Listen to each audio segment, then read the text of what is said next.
One of the things that, as you were talking, in organizations, many organizations struggle with innovation. Yes. There's either through short-term thinking or many other means, but how do you help an organization, or is there a way to enable an organization to embed innovation into their DNA? Yeah, but you know what, they have to really want it, and there's something to that. And when you say wanted, it's the leader? Yes, that's where I was going. They'll say it, but that they really want it. Innovation is a buzzword. They all know they have to change, they have to do it, but that's painful, because I guarantee you with innovation, I can guarantee it'll cost you money at the beginning, and I guarantee it'll take you time and be very hard, all for the possibilities of making money down the road. And most leaders want to succeed in the long term, but you know what? They have to sacrifice short term, and most stockholders in the U.S. don't want the long they don't term. want to take a loss right now, thank you. They want that profit today.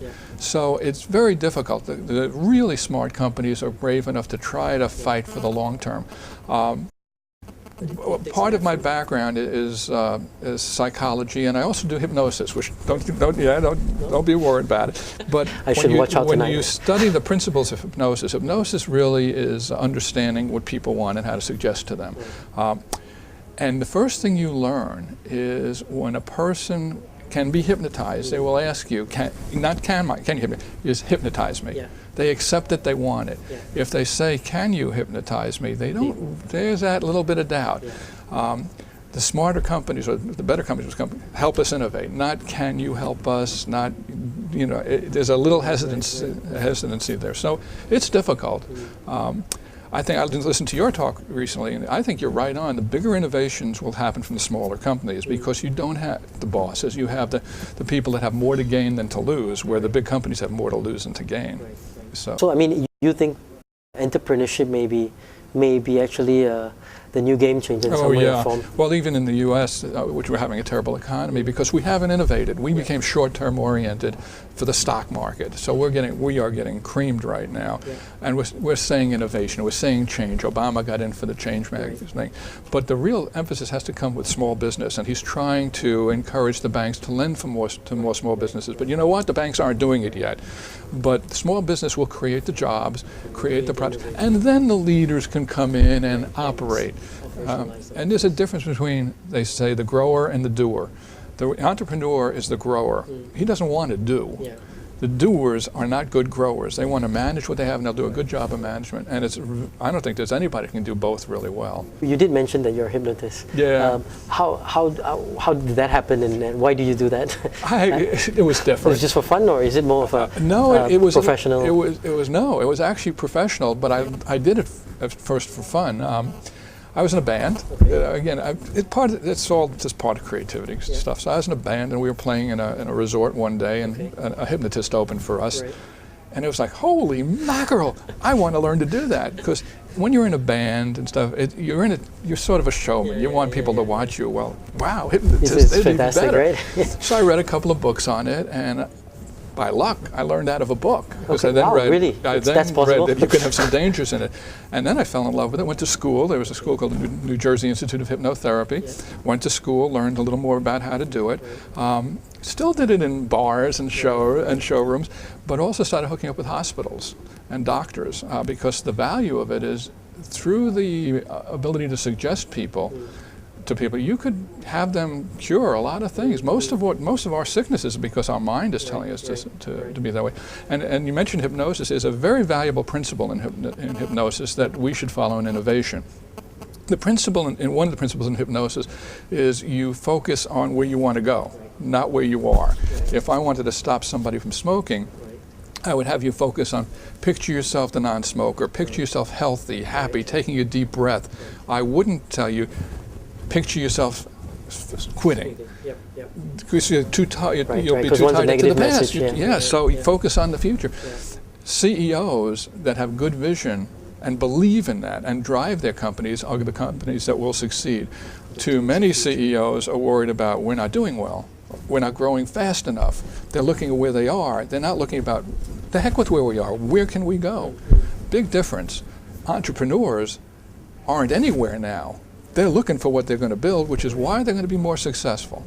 This is my entrepreneurial venture. I left my agency. I did a very good job with it. they even have a new products group that we started. It'll be very successful. But now I want to innovate my life. Fantastic. What's the product you're most proud of, in terms of innovating? Because you've developed a whole bunch of products, right? I've done a lot. I guess I'm still the most proud of the Super Soaker, the water gun. And what did that do?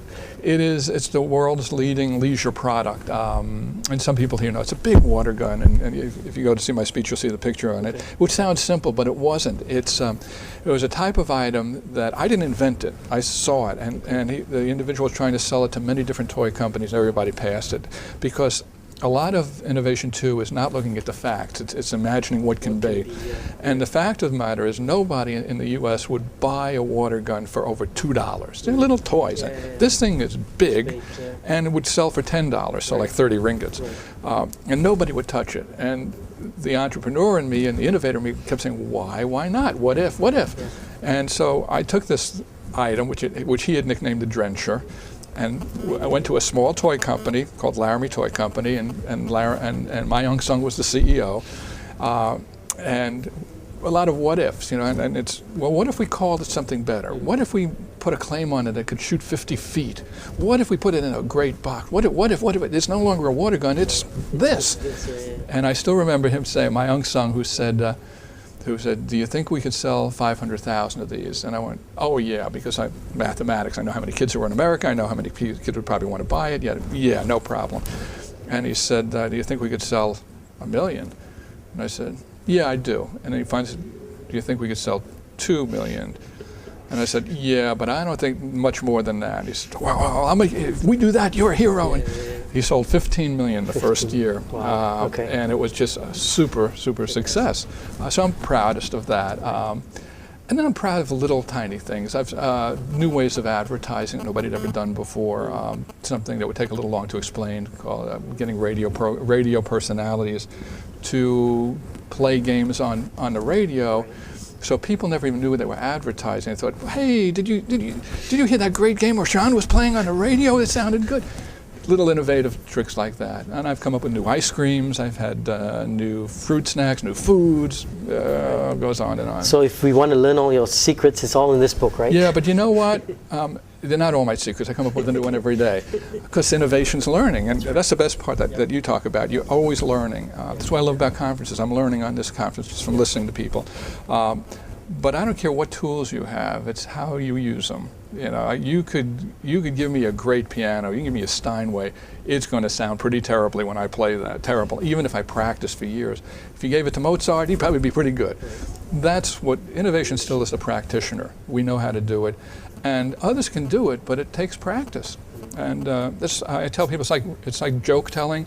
If you tell enough jokes, you become very good at it. You could write jokes for a living. If you don't do it very often, and somebody says, quick, tell me a couple of jokes, you're going, I don't know. So it's really practice then? It's practice.